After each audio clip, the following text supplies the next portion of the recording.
सकाळच्या घाईत अगदी 10 ते 15 मिनिटांमध्ये पटकन इडली कशी बनवायची ते बघणार आहोत। तांदूळ न भिजवता झटपट काही मिनिटात तयार होते। अशी टम फुगणारी कापसासारखी मऊसूत जाळीदार इडली तयार होते आणि चवीला सुद्धा उत्तम लागते बरं का। नमस्कार, मी सुचिताज किचन अँड लाईफस्टाईल या यूट्यूब चॅनलमध्ये तुम्हा सर्वांचे मी मनपूर्वक स्वागत करते। तर आज आपण झटपट 10 ते 15 मिनिटांमध्ये इडली कशी बनवायची ते बघणार आहोत आणि पीठ न आंबवता हलकी फुलकी मऊसूद इडली तयार होते। पण त्यासाठी प्रमाण किती घ्यायचे, साहित्य काय घ्यायचे हे मी डिटेलमध्ये सांगितले आहे आणि त्याचबरोबर एक सिक्रेट पदार्थ पण सांगितला आहे। आजपर्यंत कोणीच अशी रेसिपी सांगितली नसेल आणि खरं सांगते चवीला सुद्धा पीठ आंबवल्यावर जशी इडली लागते ना अगदी तशीच चवीला लागते। त्यामुळे व्हिडिओला एक लाईक तो बनता आहे।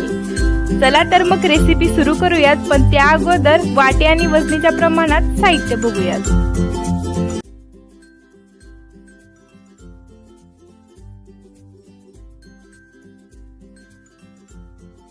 इडली बनवण्यासाठी इथं मी 4 कप रेशनिंगचा तांदूळ घेतला आहे। तुम्ही कोणताही जाड तांदूळ घेऊ शकता, फक्त चिकट भात होणारा तांदूळ घ्यायचा नाही। त्याचबरोबर 1 कप उडदाची डाळ घेतले, 1 कप रवा। तर इथे मी हा बारीक रवा घेतलाय, तुमच्याकडे मोठा रवा असेल तर तो घेतला तरी पण चालेल।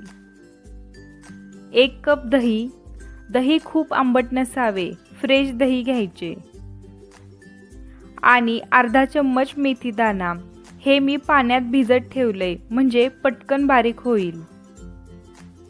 आणि हा आहे सिक्रेट पदार्थ ज्यामुळे इडली मऊसूत होण्यास मदत होते। तर मी रात्रीचा शिल्लक राहिलेला भात हा घेतलाय आणि तुम्ही जर रात्री इडली करणार असाल तर सकाळचा बनवलेला भात घ्या। हा मी 1 कप भात घेतला आहे। तर इथे मी हे सर्व प्रमाण या कपने घेतले आहे।